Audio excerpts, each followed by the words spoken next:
Hi guys, so I'm at Starbucks right now and I just felt like doing another video.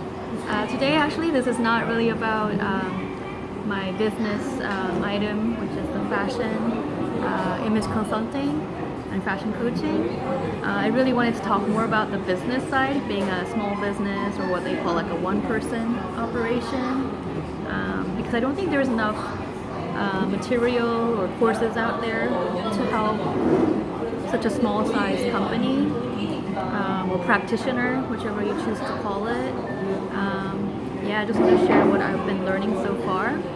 So I quit my job, which is English teaching, in February of 2015. At the time I was working with a boss that I felt was like, oh my god, he's so incompetent for his job, and he's not even doing the basics, and like half of the teachers left, and I thought that I could do a better job than him. What turns out to be true is that it's really difficult being a leader. There's just so many parts of the job you need to know. So I really empathize with him right now. But anyway, so right now it's November 27th, 2018. So it's been about more than 3.5 years. And all I can say is I've been on a very steep learning curve, and I'm really grateful for everything I've been able to learn so far. Yeah, and this is really a shout out to all my other friends too, who are like trying to be seen and make money, working alone, trying to give service based on your talents. And also my friends who are also entrepreneurs, like ENTP friends. I mean, you can be an entrepreneur and not be an ENTP, but yeah, just thinking of you guys. So first error in thinking I had was I thought that if I had the right certifications, and if I go with what they taught me during that course, I thought I could just start running a business right away. That was my mistake number one, because I had been researching something in the fashion industry, fashion systems, and from 2010, 11 to about 2015, for about 4, 5, 6 years. And I had really come up with, something just fell in my lap. I was really lucky. I kind of came up with a service that didn't exist yet. So I thought that this, could easily become a business within a year or two, which is completely mistaken. Because I don't really have a business background. I have a background in designing and teaching English, and a little bit of branding. I worked as an art designer, art director for 3 years in an advertising agency.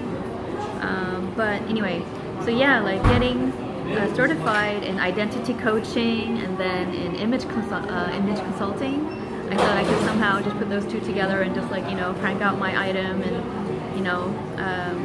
be able to earn right away. And it couldn't be further from the truth. Okay, so the certifications are probably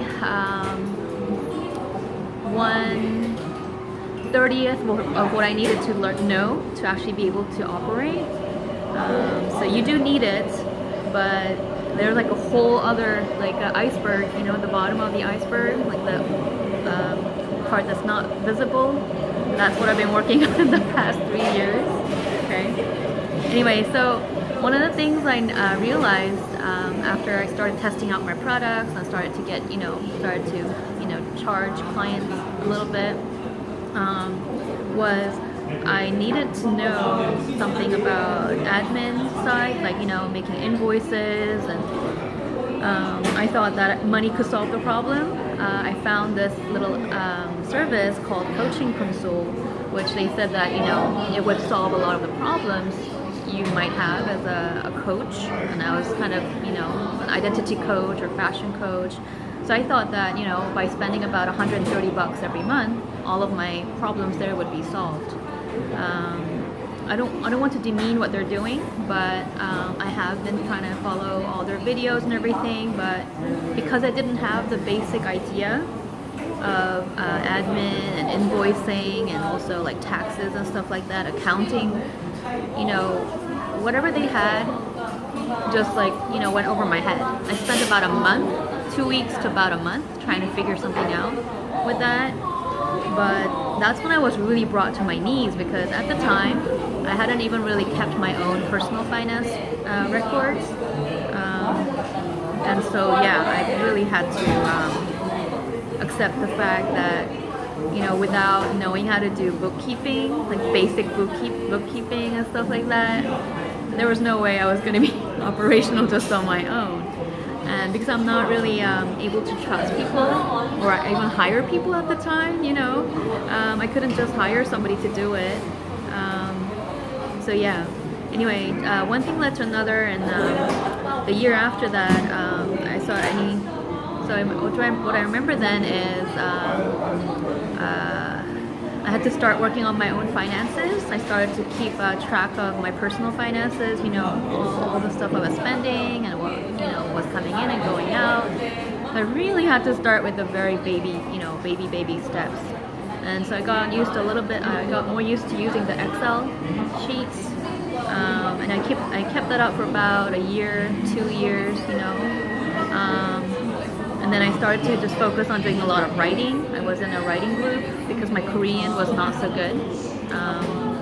So yeah, I was with that writing group for about 2 years. And I did, some of my fashion columns at the time, and I've written about 65% of my book in Korean. So that took some of my time.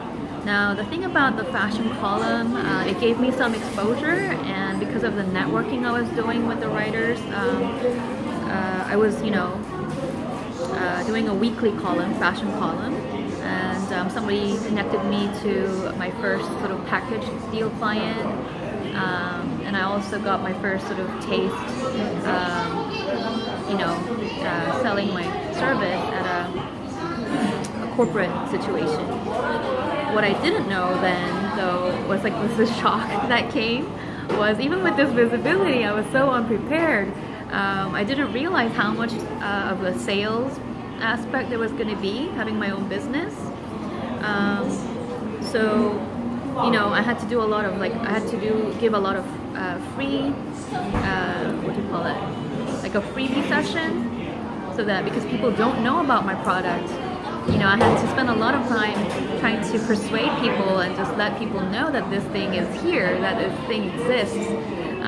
So, I would do some kind of presentation type thing with a little bit of demonstration, put together something for like an hour, a little bit over an hour. So, yeah, those were my exposures, but I was so discouraged because, there I had to do all this stuff which I wanted to be charged for, but there was going to be this conversion rate, and apparently the conversion rate is about 1/10 for average. If you have like 20 people coming to your freebie session, the conversion rate would probably be about 2 people, maybe 3 if you're good. If you have like 50% conversion rate, apparently that's like a success, like a pretty good success, So yeah, I had to realize that, oh my God, I don't know anything about accounting, I don't know anything about sales, and the only exposure I had in the past regarding marketing was actually branding when I was in the advertising agency. So, I could do all my little logos and, maybe a little bit of website stuff, but I really didn't have enough in terms of the sales efforts. I didn't realize how much energy it was going to take, and also like you have to do a lot of cold calls, and you really need a lot of grit for sales part. So that's something I still need to learn. Anyway, so I think when you start to work alone, it's like you realize that there are all these different little things that you never had to worry about when you work for a company or an institute or an academy or something like that. Because I used to be a teacher, what I was delivering was the class aspect. I didn't have to worry about admin side, I didn't have to worry about accounting side, so I didn't have to worry about the sales aspect, I didn't have to talk to the mothers or anything like that, except for PTC. So yeah. So anyway, talked for about 10 minutes, I think. So the next thing that happened for me was I took a class in entrepreneurship, which really helped me because I had zero background in business. So one of the things that really stuck in my head from that class was that there is something called an industry cap. Like depending on which industry you're working in, there's like a little ceiling, or like an industry sector has its own sort of like how much they make or how far it can go. So they have this little chart, very nifty little chart that tells you like what is the entry point challenge that you have to expect versus you could have a business that's easy to go into, but then you have to do a lot of like everyday battle competing with other like for instance, if you have a fried chicken enterprise, franchise business or something like that, which is one of the very popular jobs for retired people in Korea. The entry point, if you have enough capital, you can start this business, but you're still going to have to put in a lot of effort to get that operation going. On the other hand, if you're going into some kind of pharmaceutical industry, I mean, there's like a bazillion dollar industry, right? But there's like a huge sort of challenge to actually get into that sector. So it's very, it's hard to get in, but it's a very protected area. Not anyone can just get into it. So apparently there's like this graph that helps you figure out what your industry is going to be limited by. For instance, like if you're a teacher in Korea, like you're doing English teaching, that also has its little, what do you call it? Yeah, like it has its own little entry point thing, and how sustainable it's going to be, how much competition it's going to be. Like all of that can be seen before you even enter the job. And I think it's really important to know what kind of changes are going on in your industry, because at the end of the day, how many people are working in that industry, how many managers there are, how much they're actually outputting, all of that stuff goes into how much you're going to be able to take from that piece of the pie that you contribute to. It's not irrelevant. Like it is, that's like the fabric of what you're in everyday life, like all your toil, your labor, it's all connected. So it's really important to know that. And so anyway, that was really interesting. That's something that I never really considered in depth when I was younger.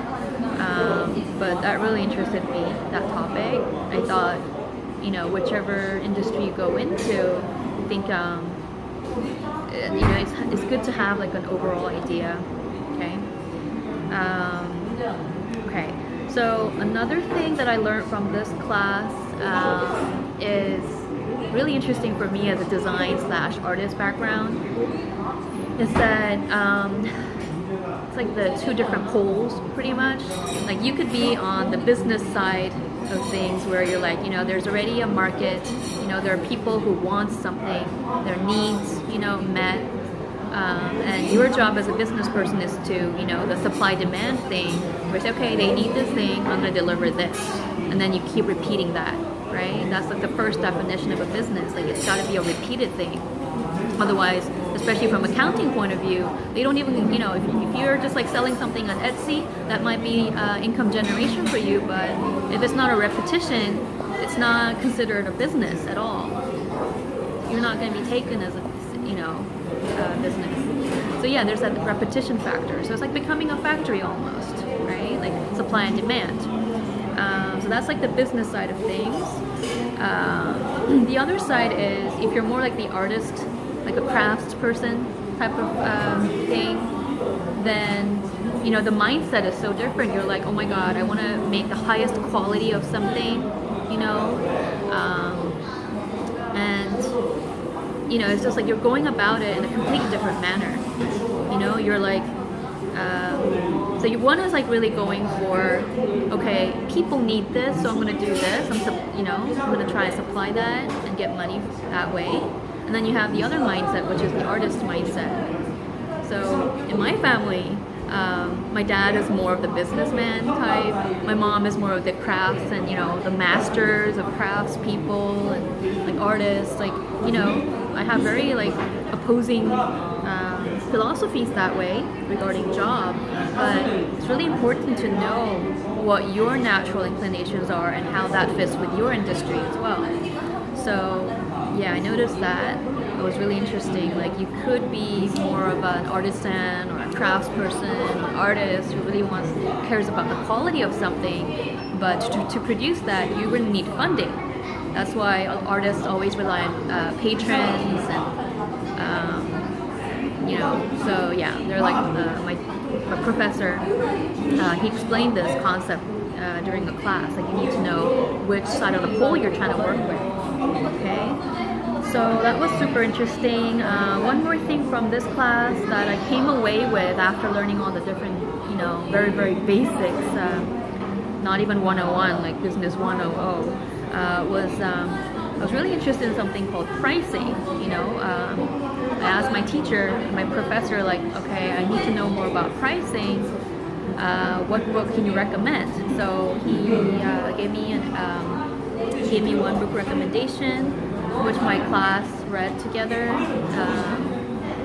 and each of us took a chapter exploring the different concepts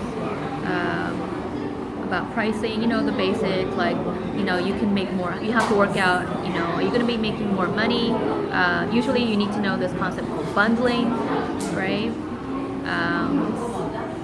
Like offering them different packages, and selling things separately and as a bundle, you can make more money. So there's that aspect as well. So I'm going to recommend that book here. But anyhow, so yeah, the pricing part was another thing that was on my mind as I came away from that class. And then right around the time when I quit that, I graduated that class, I had an opportunity to take on a part-time job as an accountant. I never thought this was going to be possible because I'm not a numbers person at all. But the more I kept up with using the Excel to keep my personal finances, and I briefly took on a job with that business class group, being their what do they call it, like a treasurer position. Basically, it was keeping all the money and making sure we had enough money, group money. And somehow led to this part-time job, which I'm currently actually still working on. So yeah, this job was like a huge learning thing for me too, because I never knew much about accounting or taxes, and that thing happened exactly 1 year ago, in the middle of December, when our accountant lady suddenly left, so yeah, there was like an emergency situation, and so I had like this a very intense 3-week period for taking on her job, like orientation kind of thing. So I kind of was exposed to this new accounting software that's very popular in Korea called Dajon. And yeah, that's when I started to learn about value-added tax thingy, and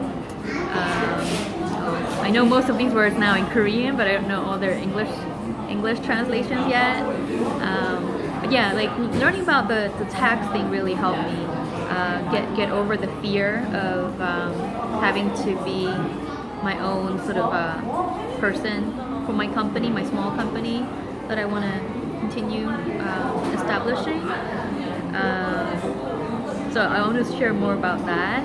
But the very basics, I think there are a lot of classes that help you because the government, they really put out a lot of educational materials, and there's a lot of government funding here that helps you learn about it as well.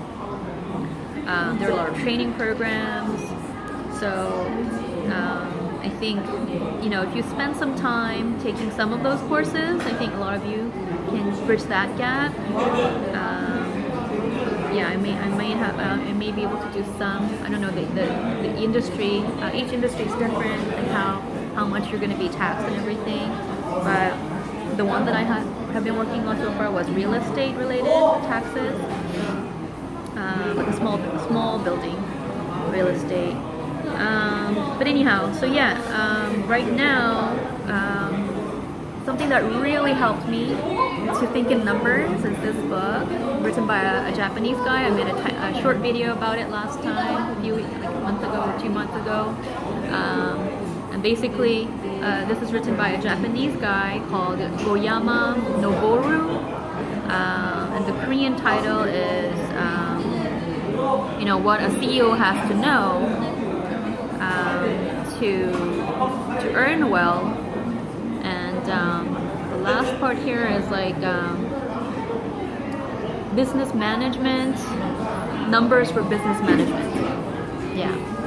So it's almost like a manual, and it really goes through everything in detail. It's like an instruction book. And I think that every business owner should know about this. If you're a one-man company, I totally recommend this book for you. This is like something that really makes me feel like, okay, if I follow these suggestions, or at least try to start to think like this person, I think I have a pretty good chance of becoming like a real business, not like a practitioner kind of business, right? Anyway, so I definitely do want to do more videos or webinar or whatever regarding this book. I'll prepare that. So far, this is one of the most amazing books. I think you don't need to go to MBA. MBA is for people who want to work as a hired. What do we call it? People who want to work in a big company, like a big organization like Hyundai, Samsung, or whatever. If you want to be just a one-person company, you just need to find the right books to help you, I think, because nowadays, like, there are a lot of people who write amazing books to help you. This is definitely one of them. Okay, so, let's see.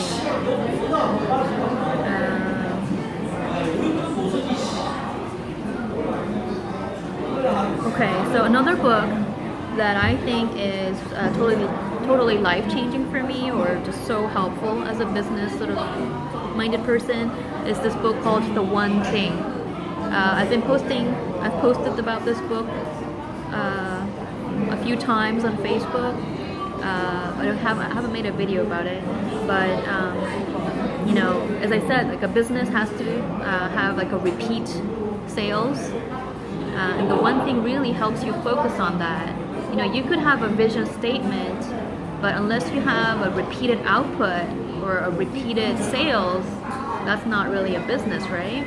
So the book, The One Thing, really focuses you to think about what it is you're trying to sell, and to zero in on that.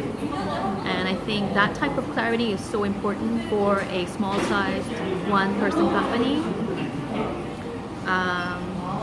It's gonna keep your action, your output, your own performance evaluation all streamlined. Once you have this, I think, in place, I think that eliminates a lot of all the other worries and a lot of noise, a lot of confusion. So I think the book, The One Thing, is really important nowadays. Okay, a lot of companies have gone, has fallen off the wayside, or they failed because they didn't really think this one through. Okay, so let me see. Another thing that really slowed down my growth or output performance as a one-person company also is one of the things that I was thinking about when I quit my job. When I was quitting my job as an English teacher, which when I first began teaching, that was supposed to be my paycheck job, you know? I really wanted to do something creative, like, you know, I wanted to write my own poems, I wanted to do my painting, I wanted to write a novel, like, you know, I really wanted to do something creative. You know, I wanted to be my own author. And so I just really needed a paycheck job at the time, and this was a really cushy paycheck job back then.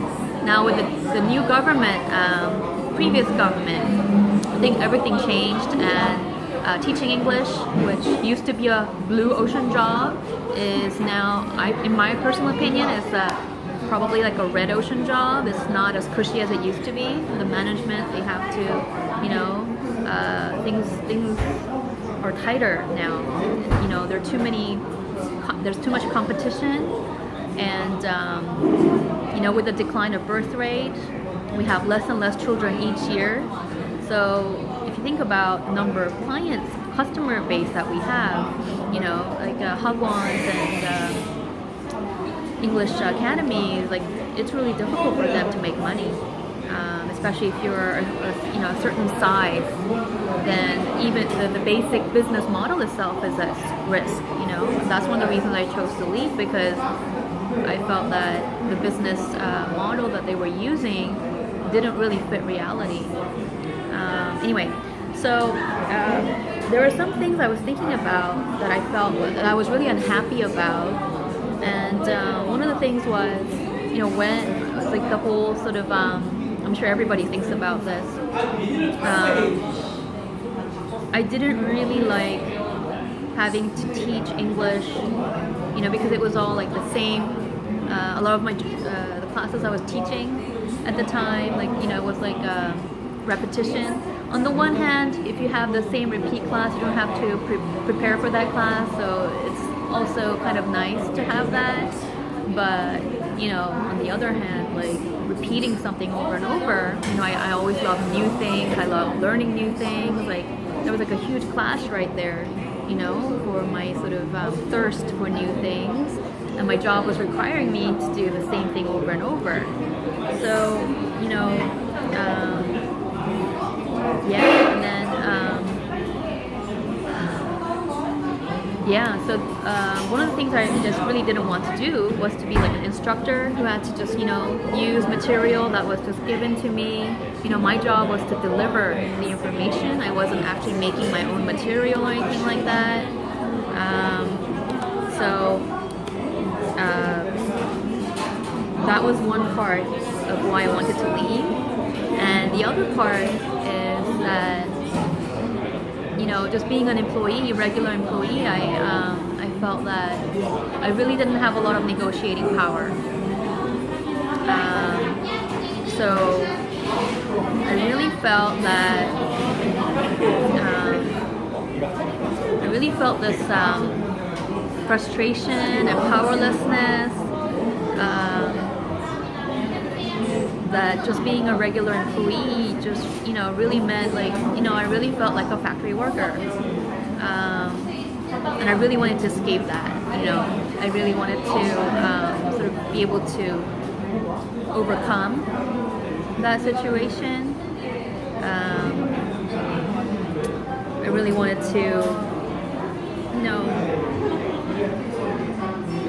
I really wanted to be my own person, I think. You know, I had more control over how my days were spent, you know, how my time was spent, just being able to have more sort of autonomy. But at the base of everything, I think it really had to do with, okay, this is sounding too grand, but I was really unhappy that it didn't help me build my own capital. I was trading my hour, like, because I was an hourly wage worker, you know, at the time. Things have changed now, so a lot of academies, like, they give a different contract, but when I was working, it was like an hourly contract. And so, you know, I'll be earning like $33 an hour, $35 an hour, you know, and I mean, that's still a much better